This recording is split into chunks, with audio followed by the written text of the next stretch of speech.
Kenapa sih seni ini nggak bisa dijadiin cuan gitu? Kreatif is new idea. Asik. Jadi nggak boleh membatasi, orang kreatif tuh nggak terbatas. Betul, setuju. Cuman ya itu, jadi kayak seni itu bukan option ke mereka gitu. Seni itu bukan pilihan, jadi itu second option gitu. Jadi mereka nggak punya waktu banyak. Tuh, mereka tapi punya uang banyak, ya kan? Ya itu justru itu yang bisa dimanfaatin. Kalau kamu punya karya yang bagus aja, lu pasti dicari orang.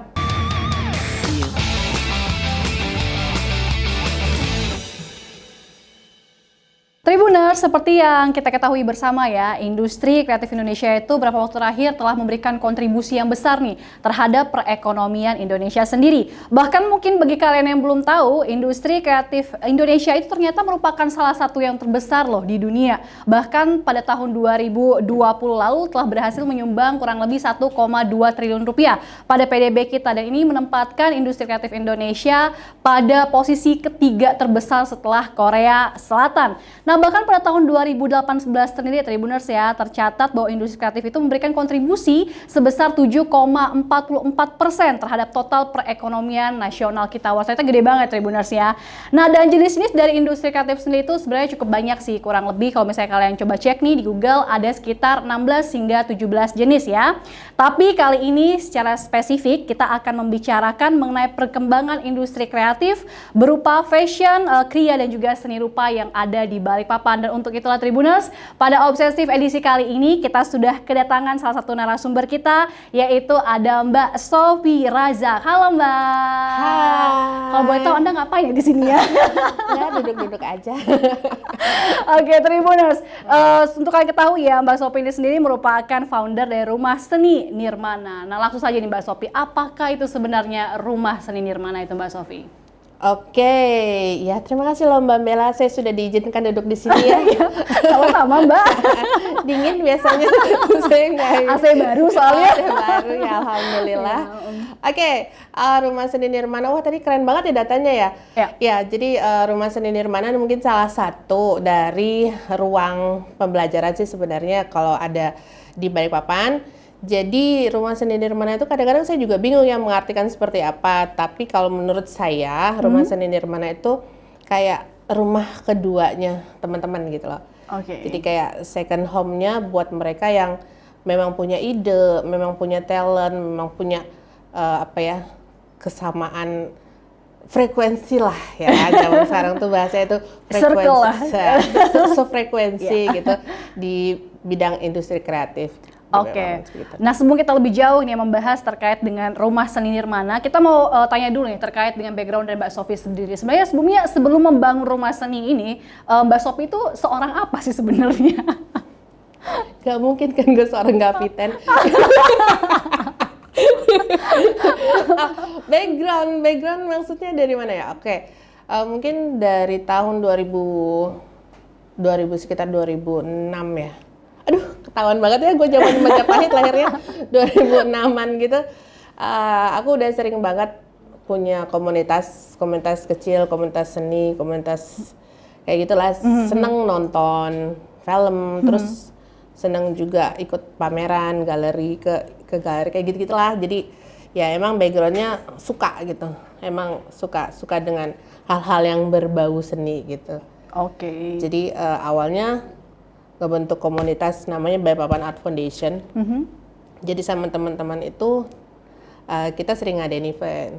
Jadi buat pertama itu saya pernah buat kampung seni, Balikpapan Art Festival kayak gitu-gitulah yang zaman dulu banget ya gitu ya. Sekarang udah mungkin regenerasinya udah beda lagi. Berarti masih still.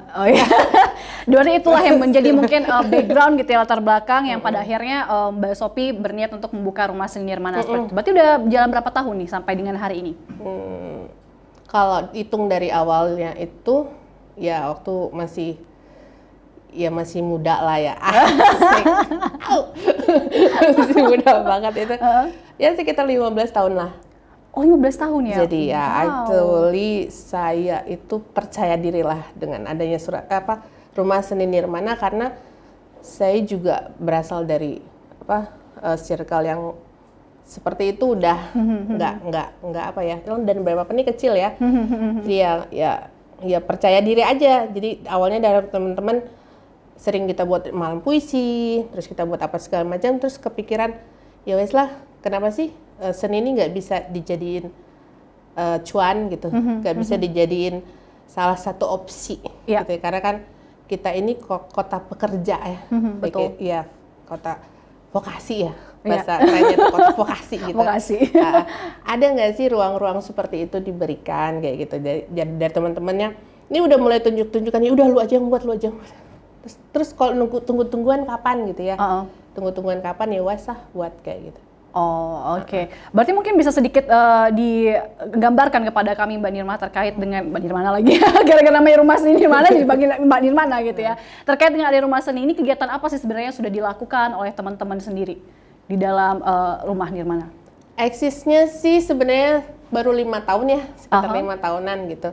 Ini masih sangat muda ya, belia. Jadi kalau kita itu sekarang membuat ruang-ruang kreatif, terus kita juga kolaborasi sama teman-teman, terus kita juga punya produk kayak gitu. Jadi kayak ya saya tadi udah jelasin ya, jadi kayak Nirmana, Rumah Seni Nirmana tuh punya dua kalau dibilang sih kayak unit usaha kayak koperasi banget ya. Gak mau banget nih sama korporasi dua ya. unit usaha ya kan. Satunya itu Nirmana Art Studio, satunya itu Nirmana Art Store. Jadi di mana kita membuka kelas-kelas kreatif, terus kita juga bisa menjual alat seni rupa, alat craft yang jadi kayak ya one stop solution sih sebenarnya. Kalau misalnya kamu mau kreatif, ini ada gurunya. Kalau kamu memang punya hasilnya tuh biasanya kan banyak ya keluhan-keluhan, kalau saya sudah buat ini jualnya di mana, ada nggak yang mau beli ya kan.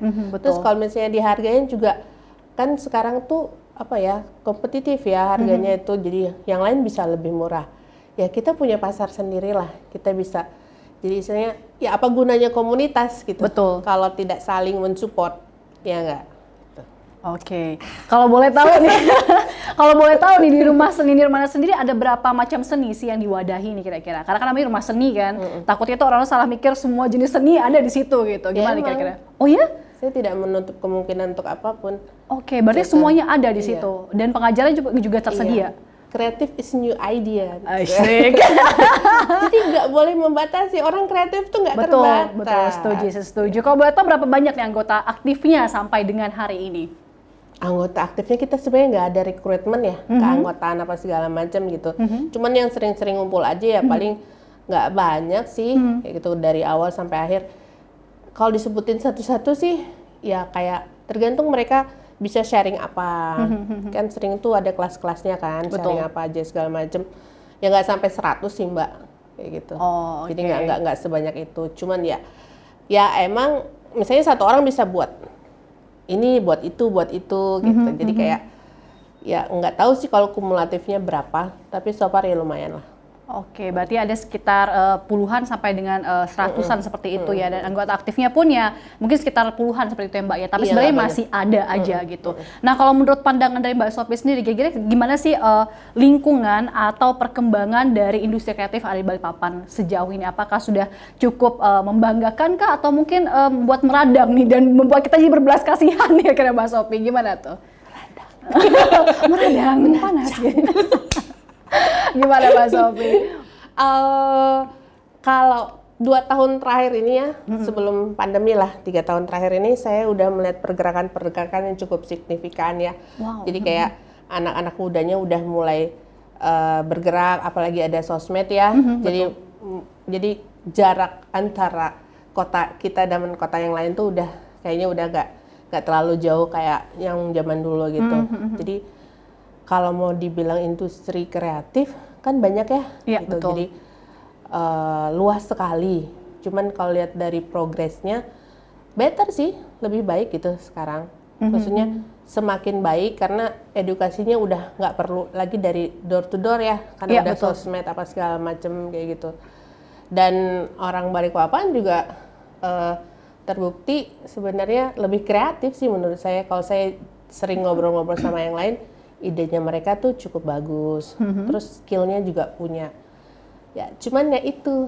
Jadi kayak seni itu bukan option ke mereka gitu. Seni itu bukan pilihan, jadi itu second option gitu. Oke, berarti Nah, peruntukannya gimana caranya supaya itu bisa jadi main optionnya mereka itu yang agak susah kan, kayak gitu. Oke, berarti dapat dikatakan sebenarnya untuk seni sendiri Balikpapan itu sejauh ini opsinya hanya untuk hobi seperti itu, bukan untuk Hobis perekonomian. mungkin, Oh, kebanyakan oke. sih seperti itu. Dan itu sudah terjadi beberapa waktu terakhir ini. Kalau selama pandemi ini gimana Mbak kira-kira perkembangannya? Kalau selama pandemi ini ya jelas ngedrop ya. Lebih mengenaskan ya. Cuman let's see kayaknya semua deh, nggak Betul. cuman Balikpapan ya. Betul. Kayak Indonesia pun, dunia pun seperti itu gitu loh. Jadi ya kita kalau dari Rumah Seni Nirmana sendiri sebenarnya nggak kehilangan akal ya dengan Betul. hal-hal seperti itu, dan harapannya juga semua teman-teman seniman di sini juga punya ya semakin kreatif lah. Kreatifnya tuh double gitu. Semakin kreatif gimana cara mereka bisa bisa berkarya, bisa berekspresi, terus bisa setidaknya apa ya, mengeluarkan yang nggak bisa dikeluarin tuh gimana sih ya? Oh, oke. Nggak bisa dikeluarin tuh gimana ya? Tapi ada tuh hal sebenarnya Mbak Sophie yang buat saya penasaran ya. Tadi kan kita sudah ngomongin industri kreatif dari sisi perekonomian ya. Sempat dikatakan oleh Mbak Sophie kalau misalnya anggota dari Rumah Nirmana sendiri tuh sekitar 70-an lah sampai 100 let's say. Cuma masalahnya peminat untuk mengerjakan yang ada. Tapi kira-kira gimana nih kalau misalnya untuk budaya dan permintaan pasar dari Balikpapan sendiri, kira-kira banyak atau enggak sih sebenarnya itu Mbak? Kalau peminat mungkin banyak nih, tapi kalau permintaan banyak nggak? Ngomongin pasar ya, ngomongin pasar di Balikpapan sebenarnya lebih baik karena untuk industri homemade kan belum banyak saingan ya, kayak gitu. Jadi kayak apa ya, kalau kita itu kan sering request barang nih, misalnya saya butuh souvenir nih, ada 100 biji gitu. Cuman biasanya ngedropnya di Jawa toh. Gitu. Dan butuh waktu sekitar 9 hari atau 10 hari kayak gitu. Jadi kayak belum lagi timing untuk logistiknya ya, shippingnya, kapalnya apa segala macam. Nah, sebenarnya potensi-potensi itu bisa dibuat sama orang Balikpapan. Jadi ketika kita bisa memenuhi pasar seperti itu lebih cepat, lebih baik, dan lebih bisa dikontrol kan sebenarnya. Jadi kualitinya juga lebih baik, kita udah yakin gitu. Kadang-kadang kita kan juga pasar dari Jawa tuh kan dibuka, ya ada yang reject, ada yang apa, segala macam. Nah, dan harganya juga lumayan kompetitif kayak gitu loh. Jadi ya hal-hal seperti itu yang tidak didapatkan. Sebenarnya itu jadi peluang juga kan. Kayak gitu. Itu pasar-pasar yang sedang banyak sih sebenarnya kalau kita mau lihat peluang-peluang seperti itu gitu loh. Jadi kayak saya jual alat musik, alat lukis, ya kan. Ini udah malam-malam nih, nyeket nih. Terus catnya habis dong. Masa beli online? Ya nunggu berapa hari lagi ya, gitu kan. Terus udah hilang dong moodnya. Betul, setuju. Nah, ya udah saya jualan. Saya jual cat. Mbak telepon, ya saya antar sekarang. Nggak hilang kan moodnya kan? Betul. Nah, tapi sekali lagi apakah itu menguntungkan secara ekonomi? Karena tadi kan harus di order dari Jawa dulu kan kalau misalnya untuk penjualnya seperti itu logistiknya. Ya kan saya bilang tadi peluang. Gitu. Kita menangkap peluang itu gitu loh. Jadi ya kalau kita melihat semuanya jadi pesimis, akan menjadi pesimis. Nah, pasar-pasar seperti itu banyak di Balikpapan. Jadi orang-orang Balikpapan ini kan tipikalinya itu nggak mau susah, ya kan? Awas dendam ya bisnisnya. Ya kan, gitu. Ya, lu buat jasa SIM aja, ya udah deh, gitu. Kayak gitulah. Jadi mereka don't have, jadi mereka nggak punya waktu banyak. Tuh, mereka tapi punya uang banyak, ya kan? Ya itu justru itu yang bisa dimanfaatin. Oke, dan itu bisa jadi peluang buat ini ya, para penjual logistik untuk misalnya bahan baku seni tadi seperti itu ya. Nah kalau boleh diceritakan sedikit nih Mbak Sophie, dari pengalaman Mbak Sophie di Rumah Seni Nirmana, ada nggak sih kira-kira kisah sukses gitu ya? Udah kayak apa aja nih kisah sukses dari teman-teman sendiri? Ya, sukses dari para anggota sendiri yang bisa dibagikan oleh Mbak Sophie kepada kami semua. Kira-kira bagaimana seni kemudian bisa membantu rumah tangga atau individu untuk meningkatkan nih taraf kehidupan mereka.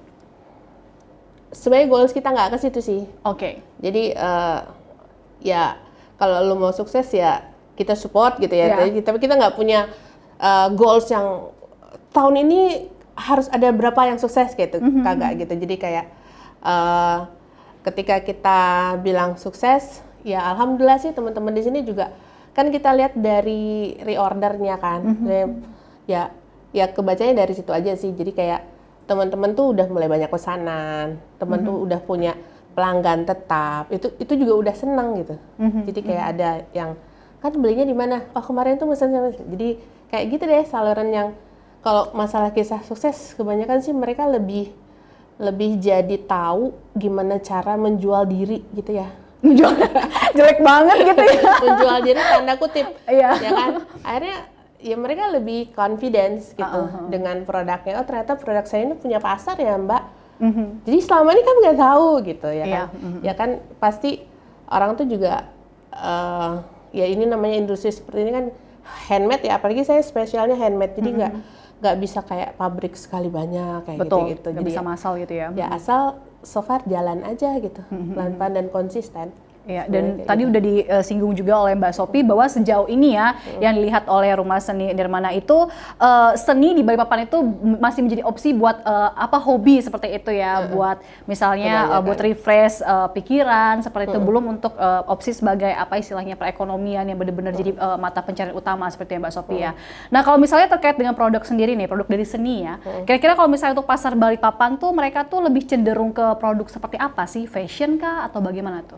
Kalau di Rumah Seni Nirmana maksudnya apa? Keseluruhan gitu? Menurut pandangan dari Rumah Seni Nirmana seperti itu, ke pasar yang ada di Balikpapan. Oh oke. Ini sebenarnya opsinya personal sekali ya, nggak apa-apa ya. Saya tidak mewakili ribuan orang di belakang saya gitu ya. Jadi kalau sekarang tuh industri kafe kan lagi ini ya, lagi ngetren gitu. Nah sebenarnya seniman tuh berperan di situ. Jadi mereka bisa jadi muralnya, bisa jadi kayak musiknya, ya kan, bisa jadi itu hal-hal supporting system itu yang nggak pernah disadari sama orang-orang saat ini kayak gitu. Jadi ya kalau kamu lihat kafe kecil pasti ada gambarnya lah. Iya. Siapa ya menggambar? Ya siapa? Itu teman-teman kan, gitu. Terus kafe kecil nih butuh orang banyak nih. Kalau misalnya akustik kan siapa yang nyanyi? Nah, teman-teman kan, dan itu kapasitasnya nggak besar, tapi ada, dan ada terus gitu. Oh, oke. Dan sekali lagi memang seni itu kan mengikuti tren seperti itu, dia muter-muter aja gitu kan. Dan sekali lagi Rumah Seni Nirmana di sini menyediakan teman-teman yang memang bisa dikatakan expert lah dalam bidang itu seperti itu. Nah, kira-kira kalau dari Mbak Sophie sendiri ya, dan juga dari Rumah Seni Nirmana, apa aja sih harapannya nih terkait dengan industri kreatif ada di Balikpapan? Untuk sejauh ini, harapannya apa saja kira-kira? Apa ya? Semoga bisa lebih menghasilkan cuan gitu. Cuan mah, wah dari dulu mah harus cuan gitu ya. Cuman harapannya sih sebenarnya saya nggak terlalu banyak berharap sih sebenarnya. Jadi teman-teman jangan berharap pada apapun gitu. Jadi kayak ya maksimal aja dengan potensinya gitu loh. Jadi saya suka bilang sama teman-teman yang lain, lu nggak usah deh. Kalau kamu punya karya yang bagus aja, lu pasti dicari orang. Betul, setuju. Gitu. Jadi nggak usah terlalu banyak muluk-muluk terus kemakan janji A, B, C, D, E, F, G gitu kan. Ketika kamu punya karya, ketika kamu bisa, ketika kamu mau melakukannya, ya udah kayak gitu loh. Jadi kayak kalau harapan saya sih sebenarnya cuma satu, kebentuk ekosistem yang baik. Betul. Jadi sebenarnya peran industri kreatif itu bukan tanggung jawab seniman aja. Setuju. Jadi kalau misalnya mau disalahin tuh jangan salahin senimannya gitu ya. Loh. Oh, benar. Salahin semuanya gitu loh. Jadi apakah kita punya satu ekosistem yang baik gitu ya kan? Betul. Dari segi pemasarannya ada, supporting produknya ada, dari marketingnya ada.